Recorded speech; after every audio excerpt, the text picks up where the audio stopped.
Hey everyone, welcome back to the show where we cut through the fluff and get to the strategies that actually drive business. So today's guest is from the UK, Adam Pearce. He's the founder of Blend Commerce, a Shopify Plus CRO agency. So Shopify Plus, as many of you may know or many of you may not know, Shopify Plus is the ultimate plan. That's where you have total control over Shopify. And it's usually for bigger sellers. So he's very focused on that niche for CRO. And he spent the last 8 years helping some of Shopify's most loved brands turn traffic into more revenue, more retention, bigger customer spend without relying on guesswork. And here's what I like about Adam is he's not selling CRO as a list of test ideas.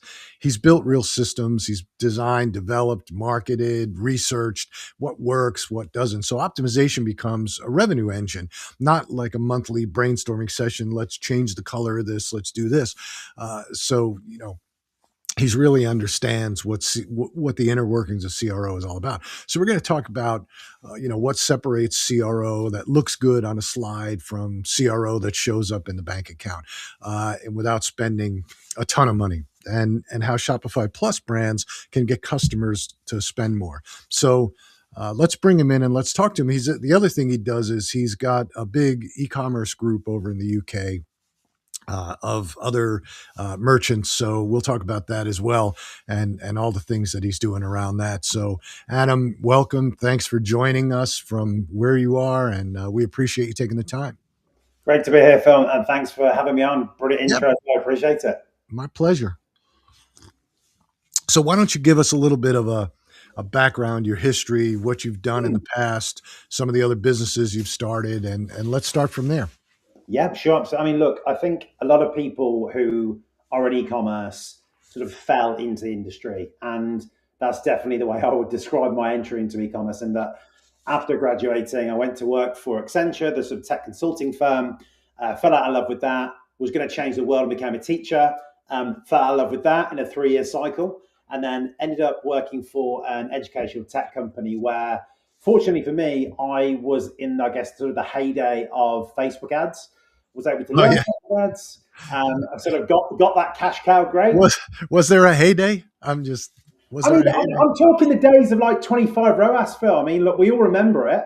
It's a long distant memory. No, I do. I do remember when you could do a lot better on Facebook. Yes, I do remember that. And like me, you didn't have to be that intelligent to be able to get 25 ROAS, whereas now you have to be kind of a genius to get 3. So times have changed.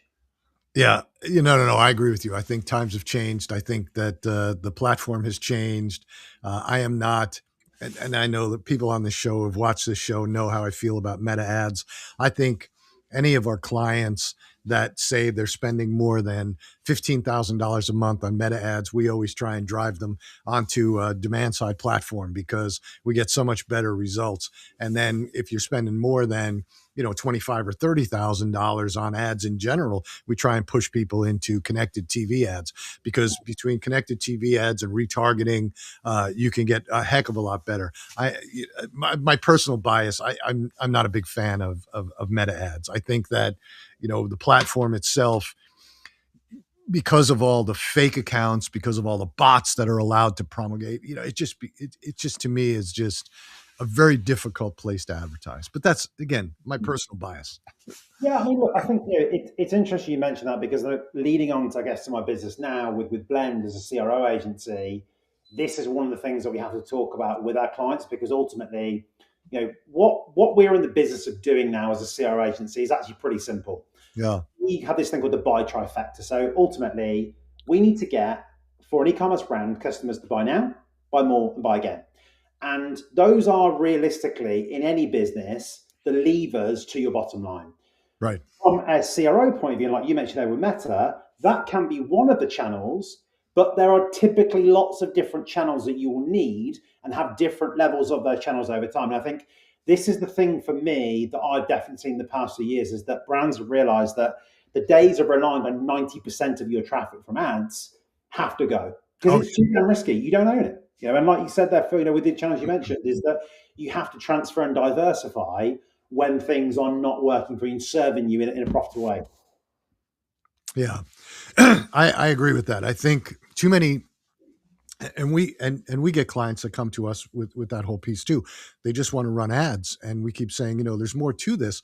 You don't want to hang your hat just on ads. You'll go broke trying to do it. It's a very expensive way of getting traffic. But it's hard to talk people out of what they think. And we were talking the other day about the role that your messaging, your imagery, all that comes into play in terms of conversion rate optimization. I think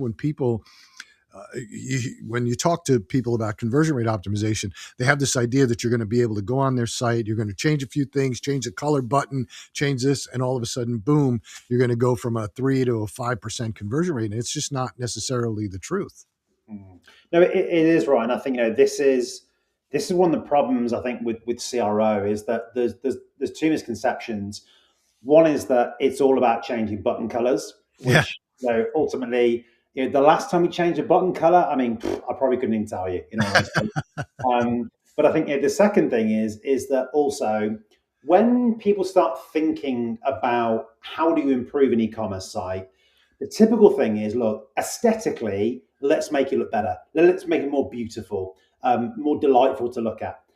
The reality is the work that we do is a little bit underwhelming in the sense of, like you said there, for messaging. We might say to brand, look, one thing that we know based on the data from your store is that if we put a different piece of text underneath your call to action button, we think that's going to increase conversion rate about 20%. They look at you and go, what? Yeah. We're paying you guys to create. It's a nice, beautiful site that people buy from. And, I think, Phil, we spoke about this, didn't we? We talked about Amazon. Amazon is a pretty damn ugly site. But in terms of the way that it works and in terms of the intent that the buyers have, it works. And that's what we need to think about in CRO: intent, messaging, the way that it functions, usability. Yeah. Yeah, I would agree with that. It does have to do with intent. It has to do with messaging. It has to do with what you're showing, how you're showing it. We outsource in our agency CRO work because we're not experts at it. But I learned it from having to do it, because when my first website, I don't believe that there was a discipline called conversion rate optimization at the time. And we just kept looking at it going, maybe if we do this, maybe if we try this. So we sort of learned from trial and error how to make things better. And also from hearing from the customer some of the obstacles that they were facing on the site, or what they didn't like and what they didn't like. Today, it's an entire discipline. And like you said, you started out in a very broad way to as an agency, and then you sort of honed in on CRO. Yeah, it's right. And I think, look, it's, you can call it adaptation, you call it a pivot, whatever you want to call it. We have changed. We have metamorphosized as a business. And that when we started out with Shopify, sort of, we're talking probably about 10-ish years ago, no one had ever heard of Shopify. I'd say Shopify and people say Spotify. No. And people didn't really know what Spotify was. But I think when that time, what has happened is it's gone from being this kind of, esoteric, weird thing that no one knows about to, okay, Shopify is the thing we can use to build a basic website. Whereas, like you said on the intro there with Shopify Plus, you have these big enterprise level brands, obviously like Kylie Jenner in the States, and everyone knows about Kylie's brand is on Shopify Plus. A few of the big brands that are out there, in the UK, US, Canada. And with that, then we had to move as a business. So, we were a business that were saying, look, we will build you a Shopify site, and we can start using that to bring revenue into your business. But as time went on, that space got hella competitive. Sure. And like with any market, prices fall, profits fall. It doesn't make for good business. But what we said is, actually, what we're seeing is e-commerce brands now, they are a little bit more switched on. They've got more experience now the market is developing. What they're looking for from an agency or from someone like us with development skills is using those in a proactive way. Yeah. So can we get stuff done on the site that is, we have been told based on the data, is going to make an impact on our bottom line and revenue? And I think this is obviously what has happened within all elements of e-commerce, whether it's SEO, whether it's paid, whether it's websites, is that we are in an economy, in a global economy now, where things are tighter. Yeah. everyone's generalized. And in terms of that, you have to be tighter from a profitability and from a decision making perspective as well. Yeah, absolutely. I think conversion on the website is the whole focus, because it'll drop your cost of acquiring a customer if you can move the needle on your conversion rate by 0.5%. It has tremendous effect in the cost of acquisition, and I don't think that people truly understand um, what that effect is. They look at their metrics on running ads, and they think that they can tweak ads to get better metrics. But if the customer's coming to the site and they're not making a purchase, um, then you're wasting your money on ads. So conversion on a website is totally it. And going back to what you were saying about Shopify, I remember when Shopify first came out, and I was one of the ones that thought, oh my God, this is just sort of a simple thing for people, and it'll be great. But I really like Shopify today for e-commerce. I think it's wonderful, especially for young brands starting out. It's very easy to get up and running. But the thing that I like most about Shopify is the app world, because everybody is linking to Shopify, whether it's Google, whether it's Meta, whether it's anybody.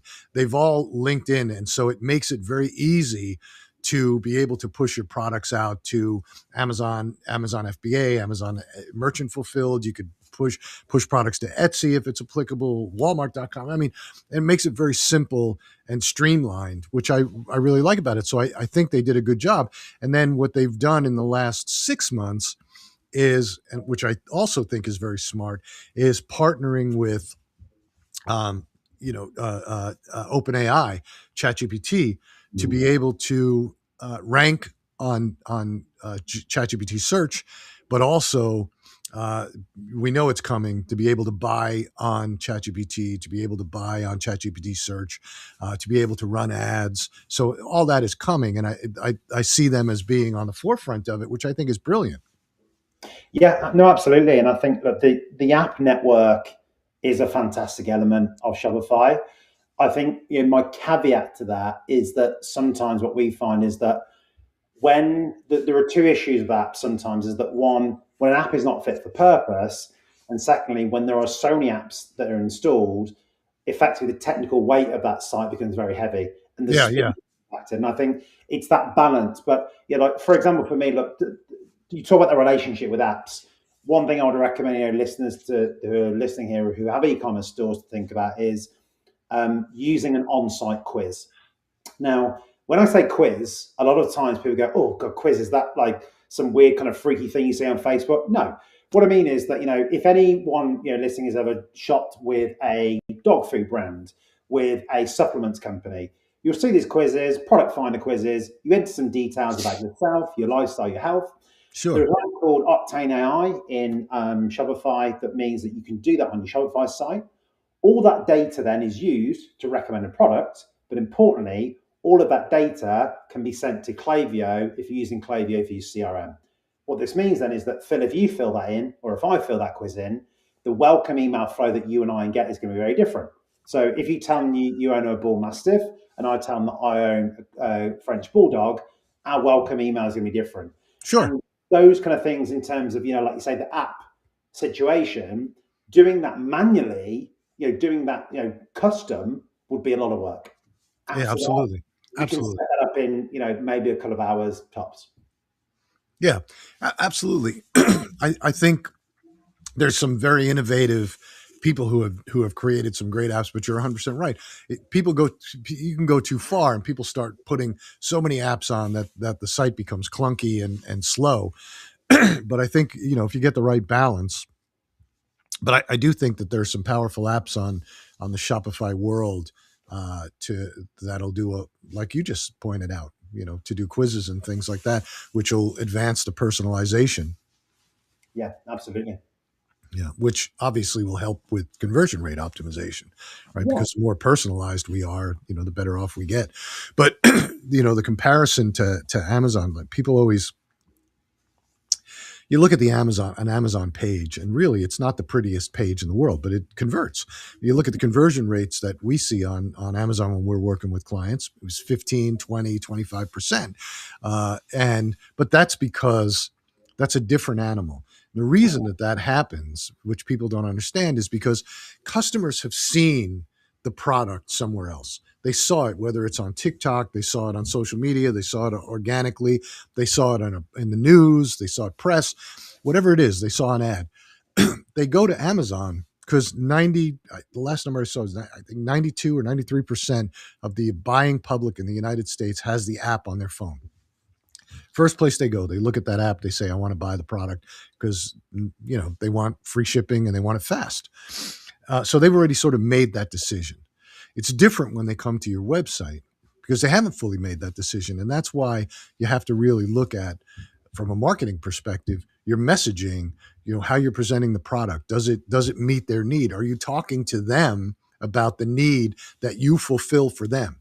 There's so many people talk so much about features of their product, and they fail to recognize that consumers don't buy features, they buy the benefit. What's in it for them? What is the product going to do? How is it going to change my life? How is it going to fulfill my life? And that's when you start looking at really working a site to get better conversion.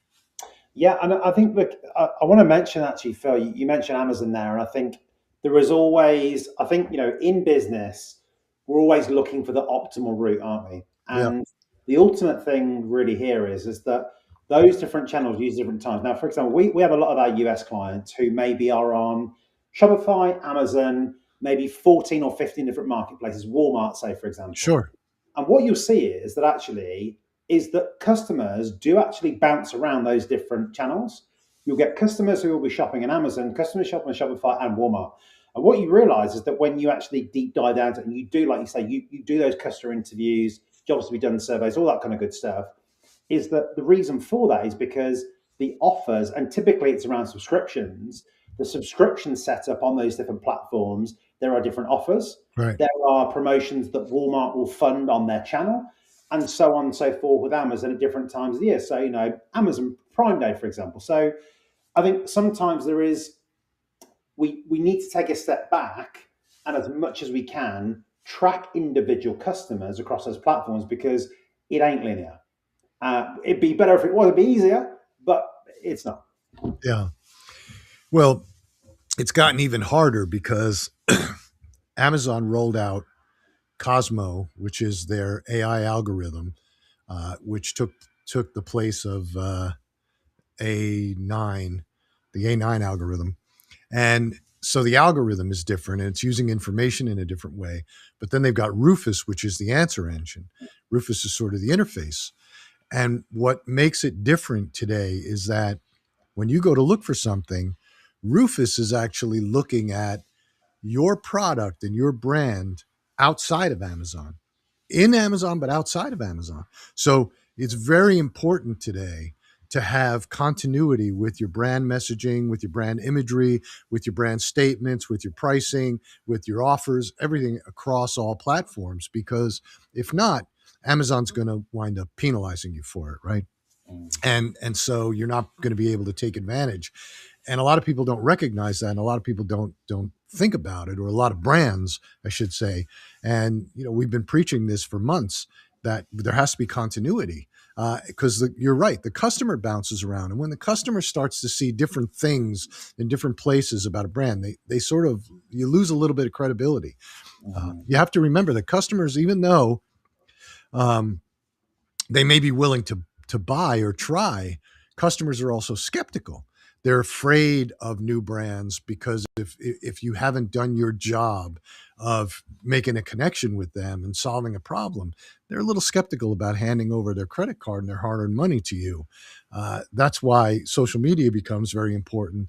That's why video becomes very important. And here's a statistic that I can't remember exactly where I read it. It might have been a Google study, but the customer consumes about 7.5 hours of your content before they make a decision about your product. That means, short form video, long form video, written content, your website, your social media, all that stuff. And it happens very quickly. I mean, when you think about 7.5 hours, somebody's out looking, My wife looking for a new lamp, 7.5 hours goes by in 2 days while she's searching on social media, looking on TikTok, looking on Reels, etc. So Yeah, and I think that's there's a lot to be said about that in terms of with those different channels. Is that ultimately, even if you're not using them to generate revenue through them, they are still then effectively due diligence channels for that customer you're trying to attract.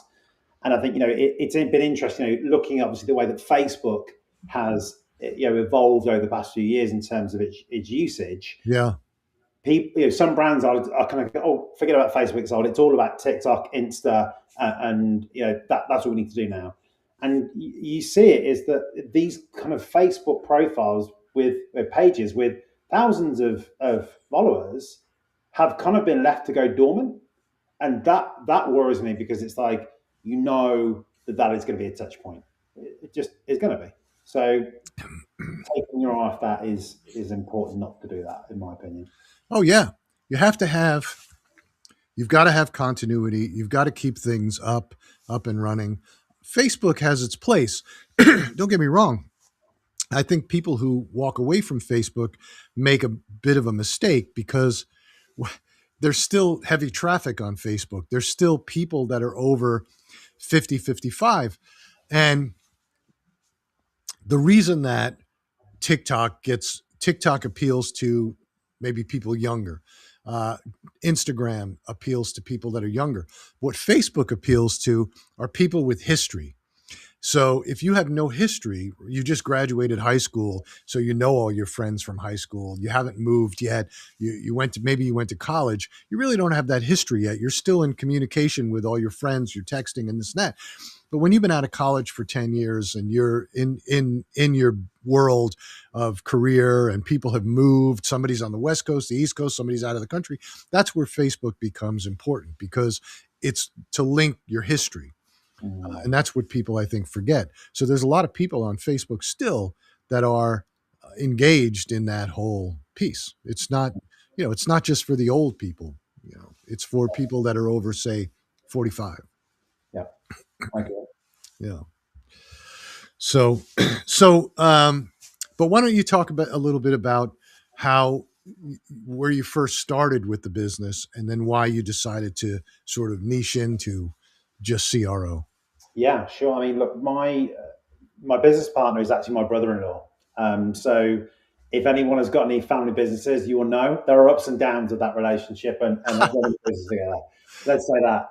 Um, Now, I think when we started the business, he was developing, and I was the fact doing the marketing, which hence why the name Blend came from, a blend of marketing development. Okay, it works fine, not the best name in the world, but the point was at the time there was this need, and the need is that people were starting e-commerce businesses. They need someone to build the site, and then needed someone to know about it. Facebook was still, kind of like it wasn't new, I guess, Facebook advertising, but it was still, you could have, I guess, in growth mode. So when Yeah. we started out, that is what the market needed. As obviously then Shopify grew, we needed to grow as an agency in terms of numbers. We needed more developers, and we started recruiting developers and designers. We, I would say we made quite a few missteps in recruitment. And if anyone is kind of stepping into recruitment the first time, you know, I would say my one bit of advice is you are recruiting someone to help you make more money, not for them to be a good office buddy. Yeah. And I think, look, I unfortunately was the latter. I am that kind of person that goes on someone how they are, and like think they can fit in and all this kind of stuff. I've realised over time that that becomes less important when you actually need to get the damn job done.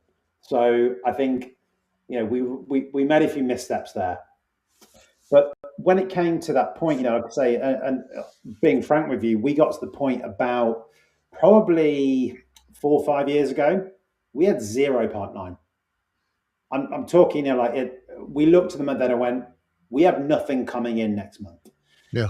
And we, at the time, looked around and looked. The issue is that there are so many agencies doing what we do, and there isn't anyone who's kind of helping people more on a regular basis. And we switched over to the idea of doing a retainer. And what that meant is that from a forecasting point of view, cash flow forecast was much easier. It also meant that, again, there wasn't a boom or bust cycle in terms of the fact that, look, we would bring project cash in, let's have a party, great, we've got all these thousands coming in, and then nothing that then preceded the 3 months after it.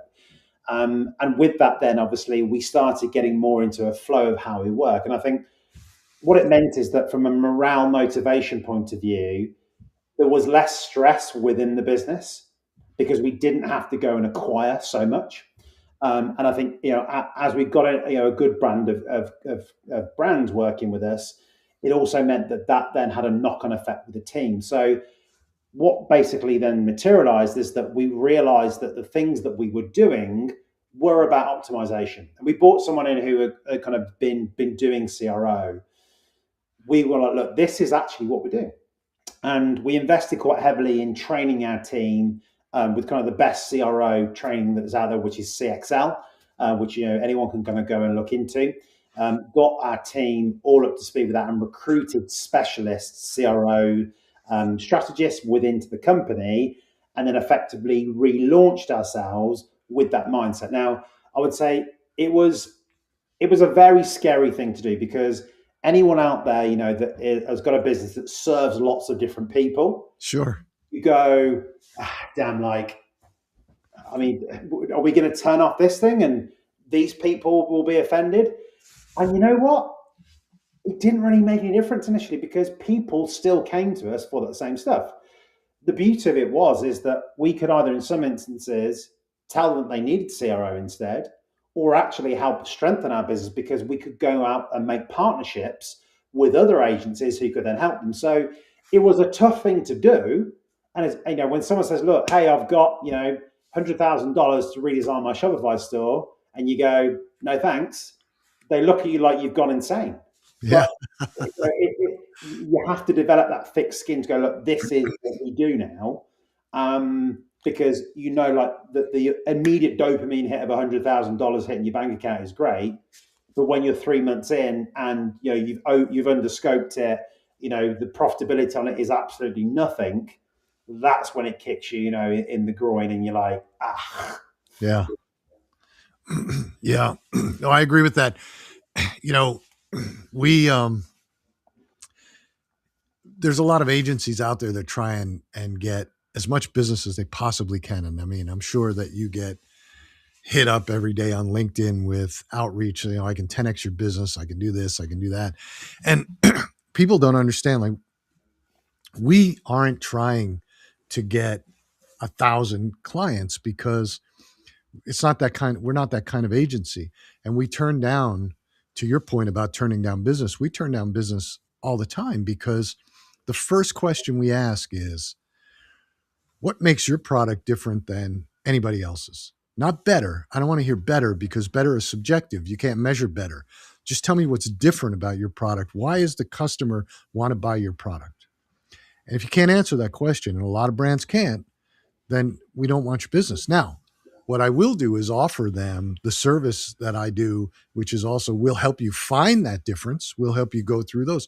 But a lot of brands think they already have it, and they think it's in the, we're better. Well, you're going to struggle because I can't. And the reason we turn the business down is because I can't help you. What am I going to say? Your popcorn is better, your hot sauce is better, your pasta sauce is better. And then, even focusing on retail, you're going to struggle because retailers want something that's different. The shelves are full. When you go into a grocery store, the shelves are full. You go into a pasta sauce set, the shelves are full. Everybody's got their appearance. So if you go in, you've got your brand now, and you just go in there with your marketing materials that says it's better, you're going to pay a lot of money to get in there because the buyer is now taking a risk with your product because he's already knows in this section, I have X dollars in gross margin coming in per store per week. You come in there and say, take my product. He's got to take somebody out to put you in with the expectation that you're going to deliver higher numbers. And if you don't deliver those higher numbers, you're going to pay that. You're going to pay that difference because he's not putting his job on the line for you. And so, people don't understand that. And that's why it's so important to be able to have that point of difference. And when you have it, and you can, and we can light that on fire online and make a lot of noise, your entrance into retail and other channels is so much easier because then people want you.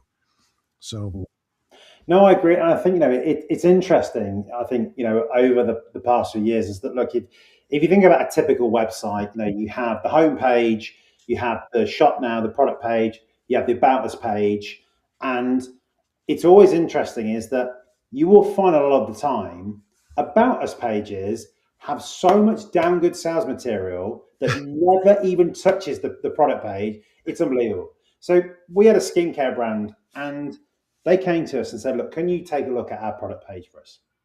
And we looked at it, and the usual kind of, CRO type plays there. The structure was about right, but there wasn't anything that was unique, like you say, that particular thing that they had. Now, we then just happened to go over to the About Us page. What we have on there is this fantastic founder story that is nowhere near the product page. We right. have the fact that everything is made in the USA. We have the fact that the whole family is employed within the business. We have the fact that they have X amount of thousand reviews on the About Us page. People aren't going to your About Us page. No. Your product page is your prime real estate. Get it in there. Get it in there, and it's got to be something that people switch on to. Yeah. No, you're 100% right. A lot of times, and that's why I say we offer that service, because a lot of times people, the brand has that difference. They just don't know how to exploit that difference. And then the other piece is where where we've been, excellent at is with utilization of video to get that point across on social or organically. Because in my earlier careers, we had launched brands on the shopping channels and on direct response television. So we learned how to script and how to get that message across in a very good, strong way about what makes the product different and why people should buy it. And so we just take that and translate it onto what we're doing today with short form and long form video. And it's amazing to me how many founders are afraid to be on camera. They're afraid of it. And it boggles my mind because they can talk. If we get on a call like we're doing and they can start talking about their product, they're fantastic. But the minute you say, okay, we're going to film this, they freeze. So what we wind up doing is when we know that that's going to be the problem, we'll record without telling them that we're recording and get it done, and say, look, this is what we want to use for social media. Oh my God, I look terrible. I look this. No, you don't. You don't look terrible. You look authentic. What you don't want is somebody on there with a million filters, hair and makeup made up. I'll tell you a quick story. When we launched a skincare brand, we had this woman, Carol Alt. She was a supermodel back in the 80s, and she was our partner in the business. She wasn't just a spokesperson, but she was our partner. And we went on the first set of shows on the shopping channel, on Home Shopping Network. And people, they liked the product, but they sort of rejected Carol. The feedback was, I can never look like that. She's a supermodel. And we did. We put her out there. She was glamorous. And it was a mistake. And the next set of shows that we did, we put her in a polo shirt, khakis, her hair was pulled back, very little makeup, and just had her go out there and talk about the product, and just did so much better because now she looked real. When you're all dialed up and she looked beautiful, it sets the expectation as something different, unachievable for the average person. And what happens, what I see with a lot of what do you want to call them, influencers or people that are selling product out there, they go on there and they just, even the ones that are just selling themselves, there's so much fake out there, it's just a million filters, and, just be who you are and you'll come across so much better. I actually, you made me think about something here, Phil. I actually put a LinkedIn post out yesterday about this trend at the moment of AI UGC. Oh God, yes. So, I mean, I'm sure it probably drives you crazy. I mean, like, ultimately, number one, user generated content. AI is not using you. Okay. So, first of all, that's the thing. But I think this is, for me, an area, and like you said, it's that disingenuine element of e-commerce. And look, you and I know this very well. Every time that we talk to a potential client, there is this thing about, look, can we trust you? And when you have tools, apps like this coming out, it drives me crazy. And I think going back to your point about video, we have seen this a heck of a lot in the work that we do, is that traditionally people will be scared of using video on their product pages. They wouldn't include that with product images. You will find a lot of the time that the statistics show that when a customer views a video, generally it will convert between 40 to 60% better than those customers who have not watched the video. So video is absolutely crucial if you're going to get people to convert. Yeah. I, I, I, um, I have a lot to say about AI and what's going on. And let me just say this. I love AI. Been using it for about 7 years in this company. We started out using it on uh, uh, really analysis of big data, ad data from multiple places, things like that. Which I think there's nothing better than a good AI platform for that. Gives you great great information in a very quick period of time. We used it for idea generation because you have to write a lot of ads and you for a lot of different categories and a lot of different companies, and sometimes you need a little help just coming up with some ideas. Not that you're going to take the idea exactly as it comes out, but it gets your brain working. And we use it for research. When this whole trend started of using AI to build ads, we rejected it. We tested it. I can't tell you how many platforms we've tested, and I hate them because and it's not just me who hates them. The consumer hates them because it's inauthentic. Just like you said, it's user generated content. So it's inauthentic when you say, and it kills me, these platforms that come out and say, just we'll take your product image and we'll do all these great things with it. Okay, great. But what does the swirl behind my product really matter? It doesn't do anything to the consumer. And fake user generated content from AI is not authentic. The consumer is already skeptical and they don't want you to sit there and say, here, I created this user generated content and it's all fake. They're going to read the reviews. They're going to read what they're going to read. You're better off putting a person out there to say, and look, I've tested it. We've tested it numerous times. It just doesn't play as well. And we're better off going out, filming it, and then making a commercial out of it, or and frankly, we do a lot of, I think I told you this, we do a lot of connected TV advertising for brands. And the platforms won't allow AI created connected TV ads, commercials, which I applaud because I think that the airwaves would be totally destroyed with it. It's just too easy, too fast to make. I do like certain things that are happening with AI from a marketing and advertising perspective, but I just think when it comes to ad images, ad videos, user generated content, it has to be authentic. No, I agree. And I think that the words you mentioned there about, skepticism, I think ultimately, if you think about it, it doesn't matter what line of work you're in or what type of business you own. If you think about selling, ultimately, a big part of selling is about removing skepticism to allow people to go and take an action. Yeah, exactly. Ultimately, if you are going to do something for your business or for your job that could increase skepticism, walk away. I think that's the way I would personally view it. Yeah.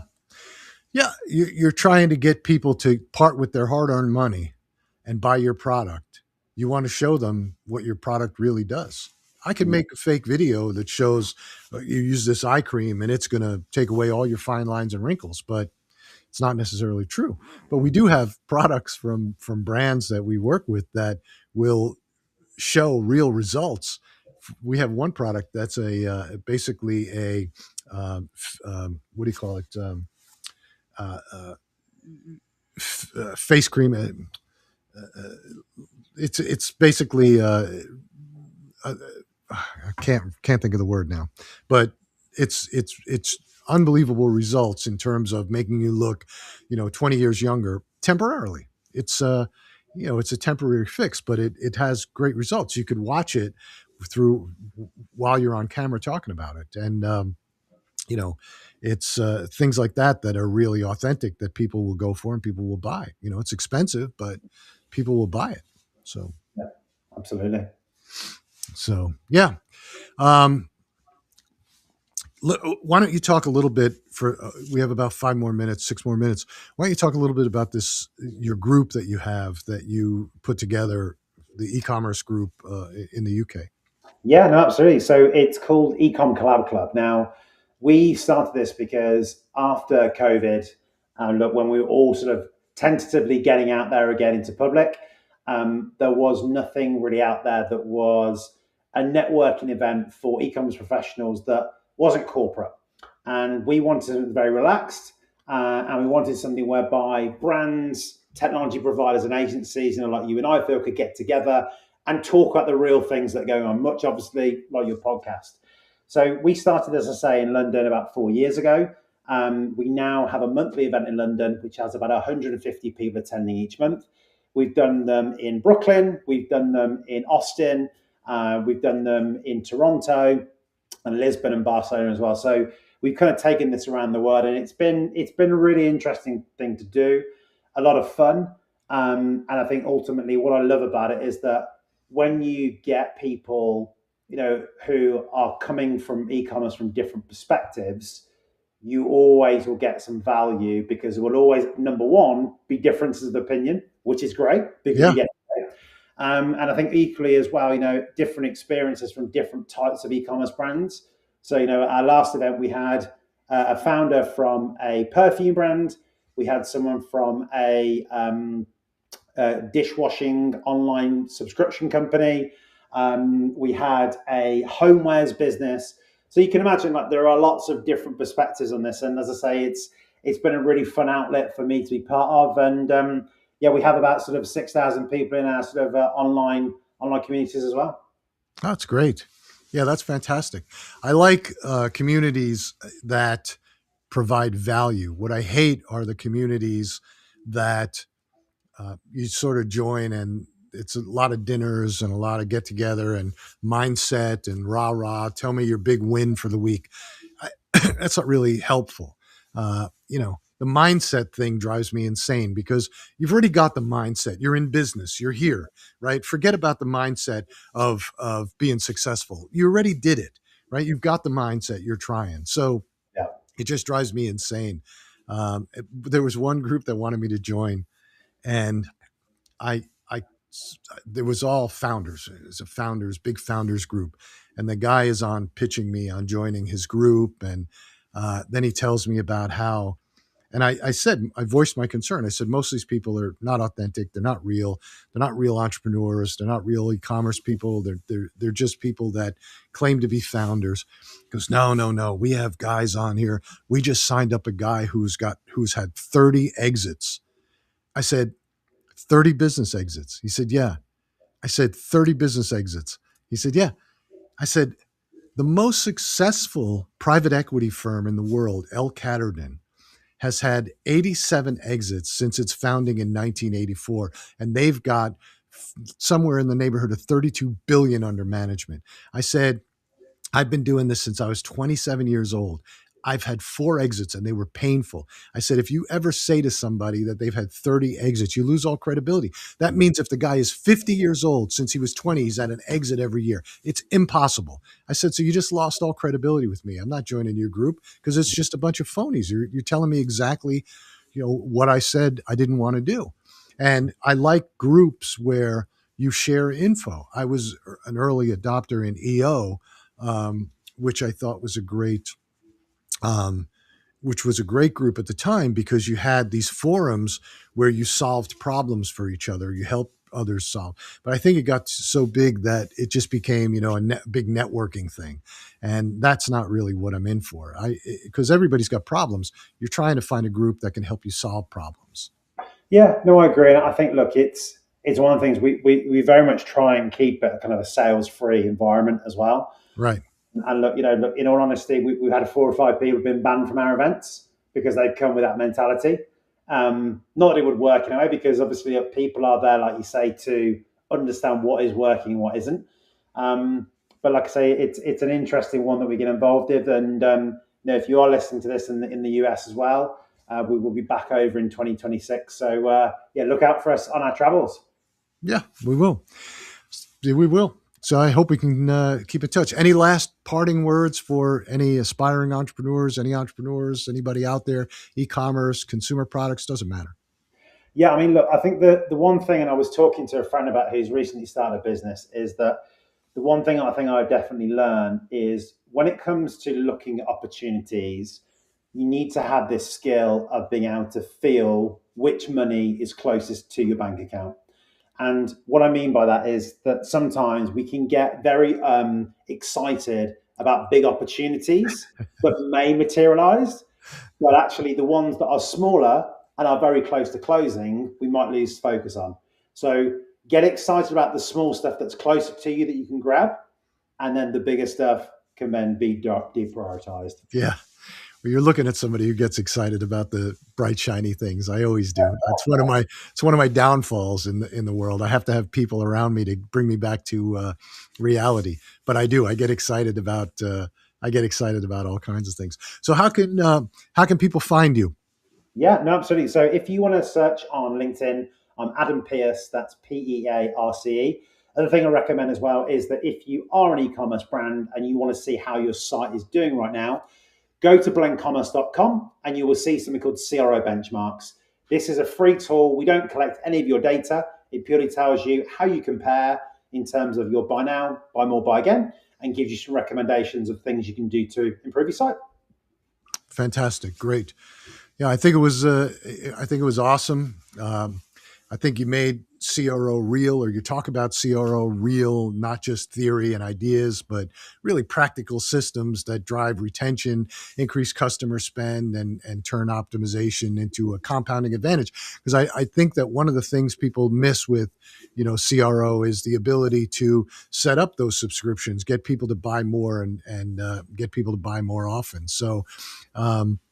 But if you've been watching and you're treating CRO like a nice have, I hope this flipped your mindset. And if you need some help and you got a Shopify Plus site, get in touch, and Adam will hook you up. So if you want to connect, it's Blend Commerce. We'll have that in the description, and eCom Collab Club. We'll put that link in the description.